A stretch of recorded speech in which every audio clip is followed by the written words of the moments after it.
Donnie Gardner here with the Boston Terrier Society. In today's video, it's actually a segment of the podcast that I had done with Tara Epston. She is one of the vice presidents for the Southern Cross Boston Terrier Rescue. In that podcast, she actually walked us through how to adopt a Boston Terrier as well as how to become a foster parent. In this clip, if you're interested in becoming a foster parent, that's the subsection of this video.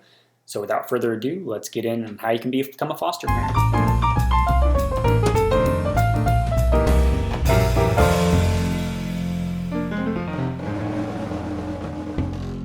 What is the process of becoming a foster parent? Fostering is my favorite thing to talk about. It's how I first got involved with rescue. And obviously, as you know, we can't do what we do without our foster parents. So we love them. When it comes to fostering, the first thing I always say to people who are asking about fostering or thinking about it is that please know that we're here to help you. You know, we have our Facebook group. We have an email you can contact. We give out our personal phone number so that we're available. As far as going about the responsibilities of what do I do as a foster parent, it's your responsibility to provide a home, a bed of some sort, food, and of course love for that dog. And I always say you provide those things and we provide the rest.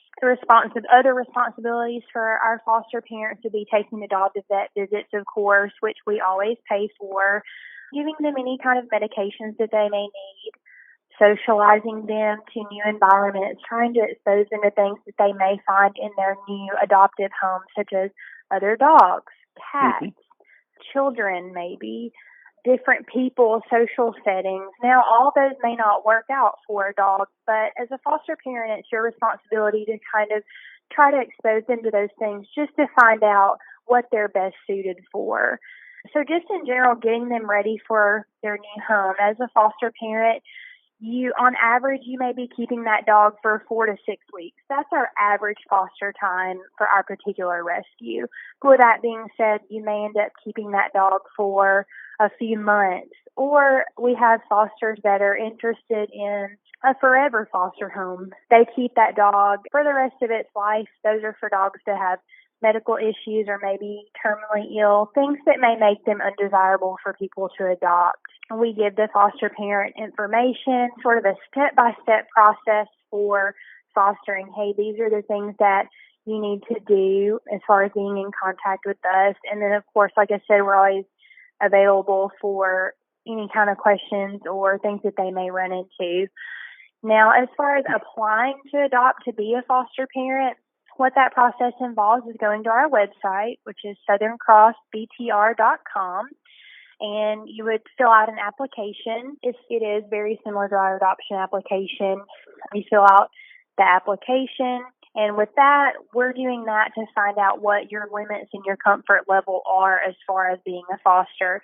You know, for someone like me who had never done it before, I was reserved, had a lot of questions, was kind of unsure. So there's certain types of dogs, we don't want to overwhelm you.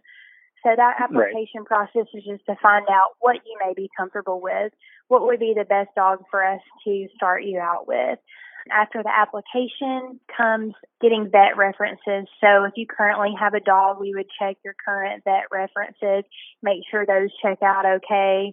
If you don't currently have a dog, then we would ask for family, friends, colleagues, someone who could attest to that for you if you don't have a vet. And then after the vet references comes a home visit by one of our volunteers. And that's just to make sure that your home is safe for a dog to come into. And if all that checks out, then you should be approved. And at that point, you just basically wait for a rescue to come into the area that you live to that we can place that dog with you. Or if that doesn't happen, actually, a lot of the times we do end up transporting the dog to you or meeting you so that you're able to pick up that foster. That's more in depth than I anticipated. As far as going through the references and the in-home visits, that's great. Right. It seems a little daunting at first, especially from the viewpoint of a new person trying to come into foster.